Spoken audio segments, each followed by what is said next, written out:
こんにちは。整理収納アドバイザーの七尾明子です。今回は築50年の狭いアパートでも家事がしやすい工夫が満載のお宅のルームツアーをご紹介します。このチャンネルでは収納や片付けを中心とした暮らしに役立つ情報を発信していきますので、ぜひチャンネル登録をよろしくお願いします。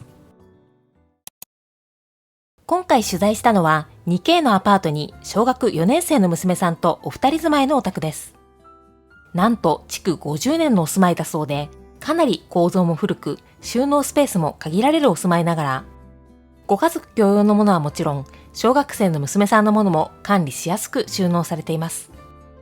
今回はそんなこちらのお住まいの工夫をたっぷりとご紹介していきます。まずはキッチンです。ダイニングと一体になっている間取りのため、背面収納がない構造のこちらのキッチン。まずはシンク周りからチェックしていきます。最初に注目したのはシンクの正面にある作り付けの棚の下のスペースです。粘着フックにワイヤーネットを取り付けて、ここにキッチンバサミやピーラーを収納されているほか、水筒もこちらに吊るして乾かしているのだそう。ここならあまり場所も取らずに水切りができて便利ですね。また、右側の側面にも同じようにワイヤーネットを設置されていて、こちらはカラーボックスの側面にネジのフックをつけて固定されています。そこにマグカップやコップを吊るして収納されていましたが、ここなら取りやすくて便利そうですね。さらにワイヤーネットにマグネット式のフックも取り付けて輪ゴムも収納されていました。また2箇所のワイヤーネットの間の壁面にはキッチンスケールも収納されていて、こちらは壁面につけたフックにスケールの裏側にある穴を使って吊るしているのだそう。こんな収納方法もあるのかと私も目から鱗でした。続いてはその上にある作り付けの棚です。こちらのお宅ではざる、ボウルは合わせて3つ。お鍋は大小合わせて2つ。フライパンが2つ。やかんが1つと調理器具は必要最小限に厳選されています。また、棚下のスペースには薄いラックを取り付けて、ここにまな板や開いた牛乳パックを収納されています。さらに、棚の枠の部分もフル活用。マグネットがつくことを利用して、計量カップやインスタントコーヒー、排水口用のネットを収納されているほか、反対側の枠にもマッシャーや泡立て器を吊るされていました。これだけではなく、吊り戸棚の下には吊り下げ式のラックをつけて、ラップやジッパーバッグなどを収納されていましたが、その横のスペースにはご自身でクリアファイルをカットして作ったケースを粘着テープで取り付けて、ティッシュや使い捨ての布巾を収納。反対側も同じようにクリアファイルで作ったラックでアイラップを吊るして収納されていました。ちなみにシンクの横の壁面にはマグネット式のスタンドを取り付けてカトラリー類を収納。ここならダイニングからも取り出しやすそうですね。続いてはシンク下の引き出しです。1段目にはお弁当グッズを収納。2段目はダイニングに作り付け収納がないため、その代わりとして電池やドライバーなどの工具を収納されています。また3段目はもともとは引き出しだったそうですが、使いづらかったため外してしまって、ここに洗剤類などのボトルを収納されています。そしてここにもマグネット式のフックを2箇所取り付けて、そこに布をつけた突っ張り棒を乗せることで扉代わりにして目隠しをされているそうです。続いてシンク下の両開きの扉収納です。ここにはダイソーのジョイントラックを使って食器を収納されていますが、食器棚が置けない間取りのため、食器はこのスペースに入る量に厳選されています。ラックの横には保存容器や使い捨ての食器も収納されていました。続いてはコンロ周りの収納です。壁面収納の代わりに L 字のカウンターがあるため、キッチン家電などはそちらに置かれていましたが、カウンター横の壁面にもフックをつけて、なんとそこに揚げ物用の小さいネットを吊るして、コンロ周りで使うキッチンツールを吊るされています。これは面白いアイデアですね。ちなみにコンロ周りで使うキッチンツールもやはり最小限の数に厳選されています。料理に使う油などの調味料はカウンターの上にまとめて置かれていて、吊るして収納できない菜箸はこちらに立てて収納されています。コンロ下にも扉収納がある構造でしたが、カウンターがあるせいでスペースが狭く、扉の開け閉めがしづらいため、こちらは使用頻度低めのホットプレートの収納スペースとして活用されているそうです。コンロ下収納が使いづらい代わりに、こちらのお宅では向かい側の壁面を収納としてフル活用。挟めるフックを使ってワイヤーネットを取り付けて、そこに扉に引っ掛ける用の鍋蓋ホルダーを吊るして、お鍋やフライパンの蓋を収納されています。さらにワイヤーネット用のスタンドを使って、しゃもじやお鍋の持ち手を収納したり、突っ張り棒を少し横に飛び出すように取り付けて、そこに水筒用のケースも吊るされていたり、ワイヤーネットの奥側にはお弁当用の保冷バッグも吊るされています。ちなみに奥側の壁面にも突っ張り棒を取り付けて、おしゃれなウッドボードやカゴなどを吊るされていて、これがちょっとしたインテリアにもなっていました。なお、こちらのお宅のキッチンには4箇所吊り戸棚がついた構造になっていましたが、高くて取り出しづらいため、基本的にはあまり使わないようにされているそうで、使用頻度の低い大きい水筒や、お菓子作りの道具、ポップコーンのケースなどが最小限置かれています。また、こちらのお宅ではパントリー代わりとして、シンクと冷蔵庫の間のスペースにカラーボックスを2列分並べて置かれています。左側の一番上の段には、小麦粉や片栗粉などの粉物をブックエンドを活用して立てて収納。2段目には100円ショップの冷蔵庫用の浅いケースを使って缶詰や乾麺、パスタなどを収納されているほか、その下の段も同じケースを使って乾物やスープ類、海苔やふりかけなどを収納されています。そしてさらにその下の段には幅の広いケースを使って調味料のストックを収納されていました。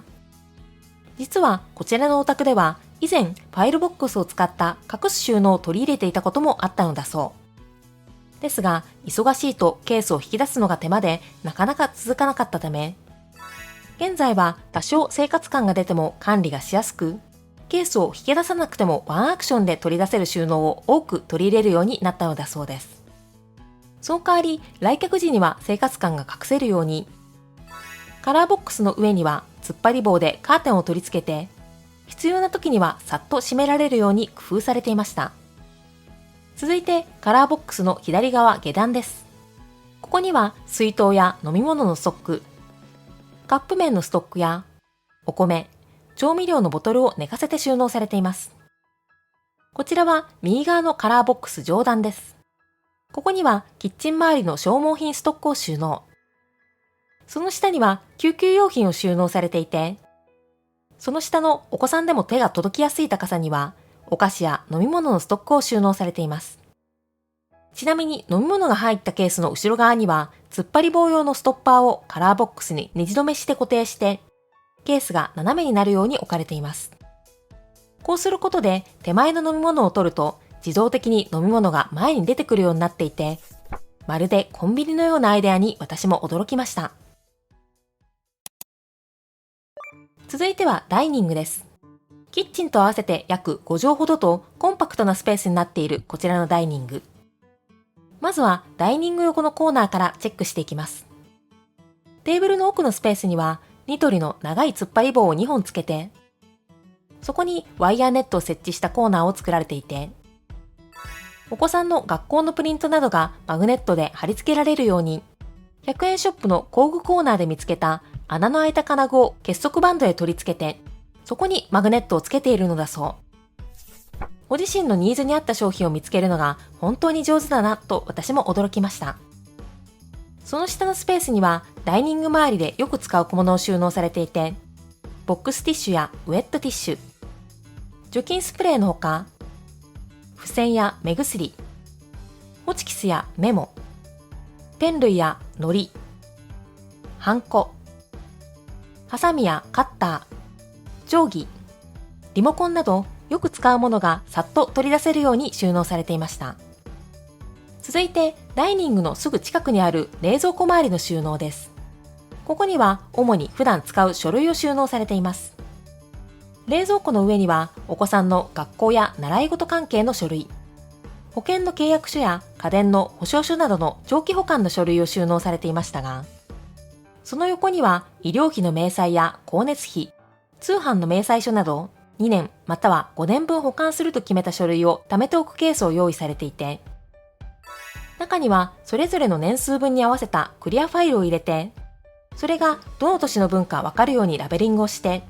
保管しておく年数分貯まったら古いものから処分する仕組みにしたのだそう。この仕組み自体はまだ最近始めたばかりだそうですが、この方法なら整理も楽にできそうですね。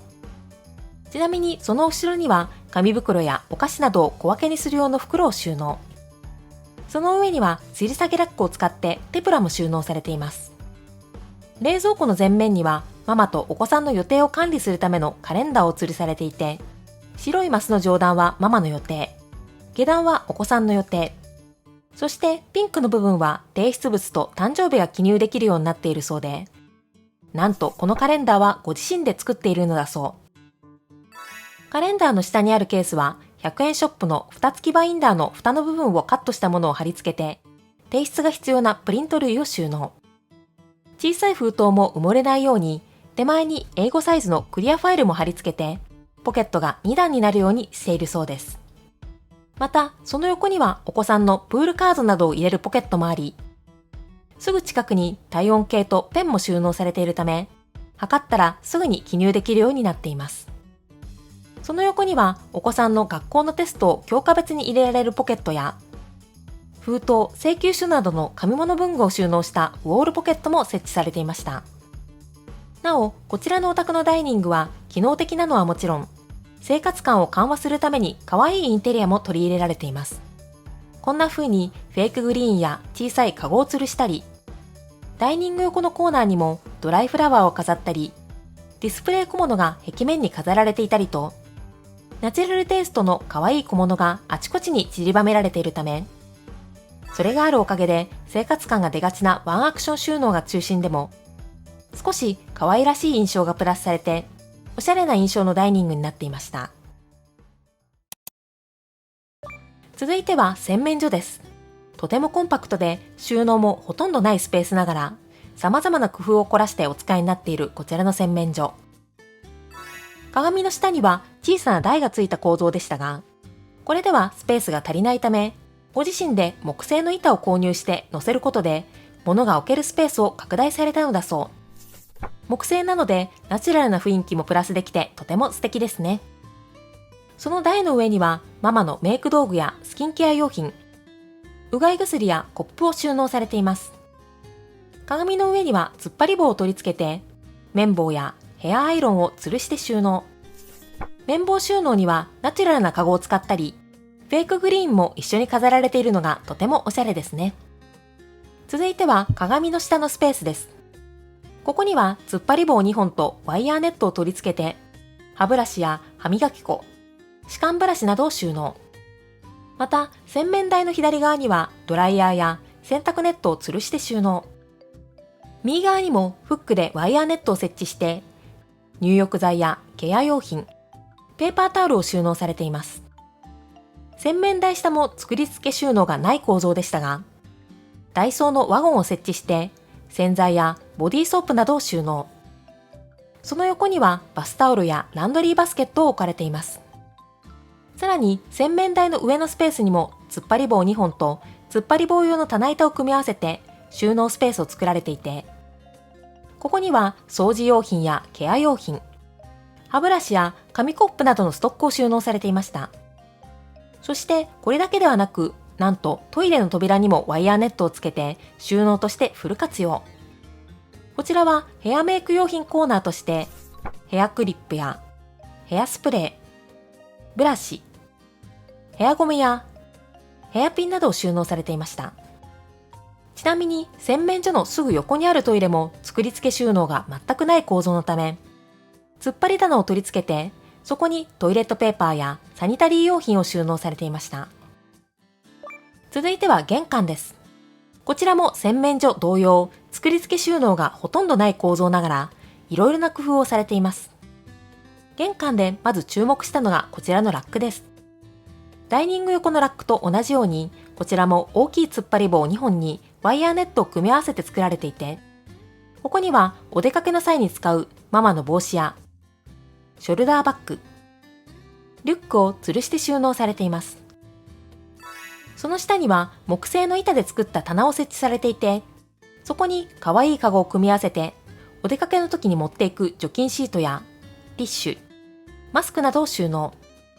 さらにモバイルバッテリーはどうしてもここで充電できるようにしたかったそうで、7メートルの延長コードを配線カバーを使ってぐるっと洗面所の入り口の上を通し、ダイニングの奥にあるコンセントから電源を取っているそう。まっすぐコードを引いてしまうと洗面所の出入りに邪魔になりますが、目立たないように配線する隠れた努力に私も感動しました。その下のスペースはゴミステーションとして活用されていましたが、ゴミ袋はワイヤーネットの裏側にさっと取り出せるように収納。ゴミ袋を吊るしているこちらのラックは、本来はこんな風にシンク下の扉裏などに設置して使う100均のグッズなのですが、ゴミ袋の補充がしやすいように扉に引っ掛ける部分のパーツをあえて外して、ワイヤーネット用のフックに吊るして活用されていました。また、ゴミ箱の裏側のスペースにはワイヤーネット2枚を組み合わせて段ボールのゴミが一時置きできる収納も作られています。続いて、玄関の扉周りについてもチェックしていきます。扉はマグネットがつく作りのため、フックを使ってヘルメットや外遊び用のボール、傘やバドミントンのラケットを吊るして収納。側面にある下駄箱にはママの靴やスリッパのほか、防災用のリュックも収納されています。下駄箱の向かい側には玄関のスペースに合わせてご自身で DIY されたシューズラックを使ってお子さんの靴を収納。さらに上のスペースにも突っ張り棒を取り付けて、ママとお子さんの雨具を収納されていました。続いては子供部屋もチェックしていきます。4.5 畳ほどの広さながらとても居心地が良さそうなこちらのお部屋。まずはお子さんのデスク周りからチェックしていきます。折りたたみ式のデスクの奥にスチールラックを組み合わせて学習机としてお使いになっていて、ラックの上段にはお子さんのお小遣いボックスやメモ帳、折り紙や画用紙、工作用の廃材などを収納されていて、その下の段には勉強用のテキストや本を収納。テキスト類は教科ごとに一つ一つラベリングされていて、お子さんでも管理しやすそうな収納になっています。本の横には鉛筆削りや消しカス用のクリーナーも収納されているほか、ラックの側面にもワイヤーネットが設置されていて、学校用のタブレットや文具のストックを収納されていました。また、工作好きのお子さんのために工作に使うペンやハサミなどの文具は細長いワゴンの上段にさっと取り出せるように収納。ケースやスタンドで使いやすく仕切ったり、マスキングテープもフックに引っ掛けて収納されていたりと、お子さんでもとても使いやすそうですね。ちなみに取り出しづらいワゴンの2段目には折り紙やセロテープのストックを収納。さらに取り出しづらい一番下の段はあえて開けているのだそうです。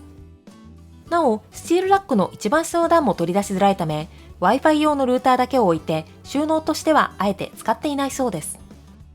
また、デスクの側面にもワイヤーネットがあり、ここには紙袋が2つ吊るされていましたが、これはお友達とのお手紙交換や工作が趣味の娘さんがお手紙や作った作品を一時置きするための袋なのだそう。お手紙や作品は月に1回お子さんと一緒に見直すルールにされているそうで、どうしても保管しておきたいものは押し入れにある宝物ボックスに移しているのだそう。この仕組みなら増やしすぎも防止できそうですね。デスクの左側はお子さんの学用品収納コーナーになっていて、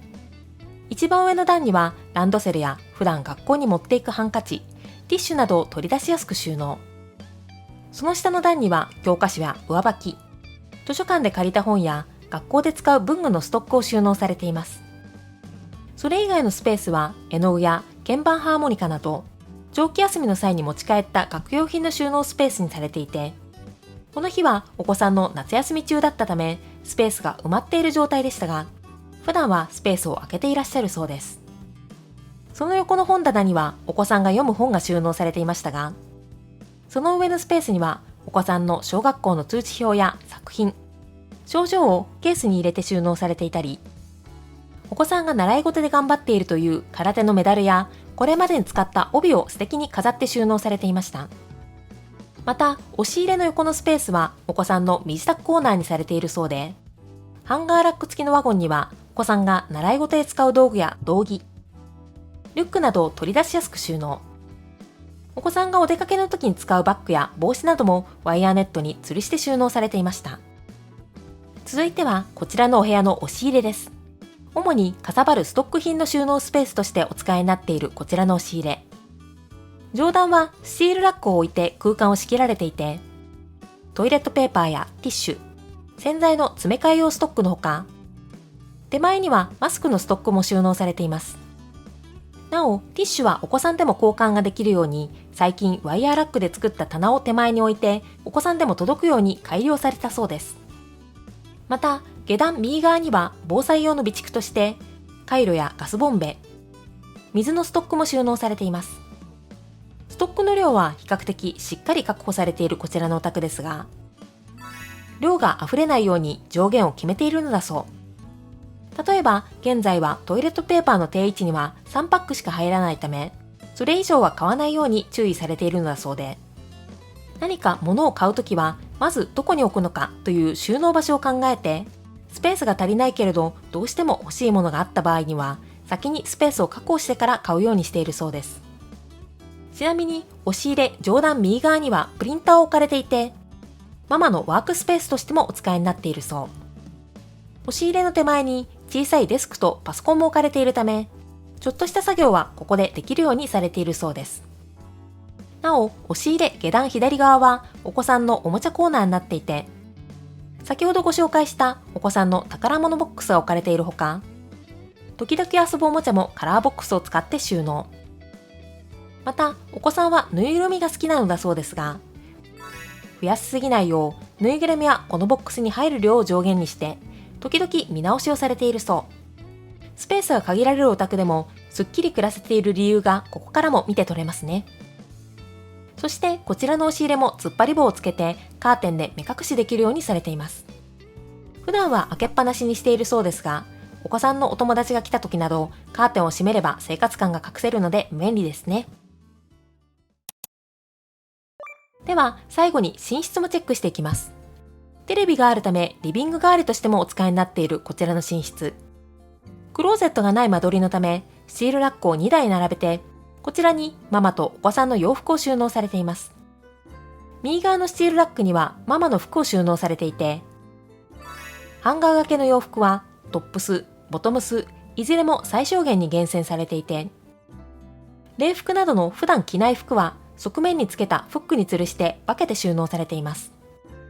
ハンガー収納の上段や下段のスペースには畳めるケースを使ってオフシーズン服を種類ごとに分けて収納されていました。そして左側のハンガーラックはお子さんのコーナーになっていて、こちらも普段着る服はハンガーに収納。上段、下段のスペースはオフシーズンの服を同じようにケースに入れて収納されています。そしてラックの間のスペースには細長いチェストを1人1台分置いて、ここにインナーや靴下、パジャマなどを収納されているそうです。ちなみにチェストの上のケースにはメルカリに出品する洋服を収納されているそうで、その上のスペースには左右それぞれのラックの側面に取り付けたワイヤーネットに突っ張り棒を2本乗せて棚代わりにして、そこに梱包資材やママが趣味で集めているカゴをインテリアも兼ねてディスプレイ。ちなみにここの上にある天袋にも同じように可愛いカゴがディスプレイされていて、中身はいずれも空っぽとのことでしたが、あえて扉を開けて飾りながら収納されているそうです。なお、スチールラックの横にも収納がついた構造になっていて、こちらの上段には普段寝るときに使う布団を収納。下段にはスーツケースや扇風機などの季節家電、ブランケットなどを収納されているそうです。そしてこちらのクローゼットスペースもやはり突っ張り棒でカーテンを取り付けられていて、来客時には目隠しできるようにされていました。クローゼットスペースの向かい側にはテレビ台が置かれていて、テレビ台の左側のカゴにはお子さんのゲーム用品を収納。その隣のカゴには裁縫道具を収納されています。さらに側面にはケーブルボックスを取り付けられていましたが、こちらはネジでテレビ台に固定されているそうです。また、ベランダ横の壁面にも突っ張り棒を取り付けて、お子さんが嘔吐した時用の処理グッズやアイロン用スプレー、洗濯バサミを収納。その上には配線用のちょっとした出っ張りを活用してフックをつけて、枕干し用のネットなどを収納されています。ちなみにこちらのお部屋も窓際にフックでフェイクグリーンを吊るしたり、子供部屋との間の壁に突っ張り棒を取り付けてフェイクグリーンを飾られていて、とてもおしゃれな雰囲気になっていました。では最後にこちらのお宅の収納のポイントについて私の視点から解説させていただきたいと思います。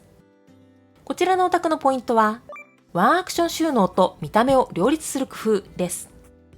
こちらのお宅は築50年のお住まいということもあり、出し入れしやすい場所に作り付けの収納があまりない間取りでした。それを補うためにワイヤーネットや突っ張り棒などを駆使して便利な場所に収納をプラスして、よく使うものがさっと取り出せるように工夫されていました。一方、お部屋がごちゃついて見えないように物の上限を決めて溢れないようにされていたり、吊るしておくものも本当によく使うものだけに厳選されていました。また、ところどころに可愛い雑貨やグリーンを飾ったり、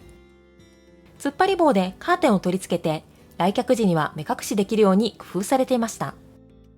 隠す収納が苦手だけれどなるべくすっきり見せたいという方は、こちらのお宅の収納の工夫を参考にされてみてはいかがでしょうか。いかがでしたか？コンパクトなお住まいながらも目から鱗の工夫が満載でしたね。このチャンネルではルームツアー動画で取材させていただくお宅を大募集しています。詳細は概要欄のリンクからご覧ください。最後にこの動画を気に入ってくださった方はチャンネル登録とグッドボタンをぜひお願いします。それではまた次の動画でお会いしましょう。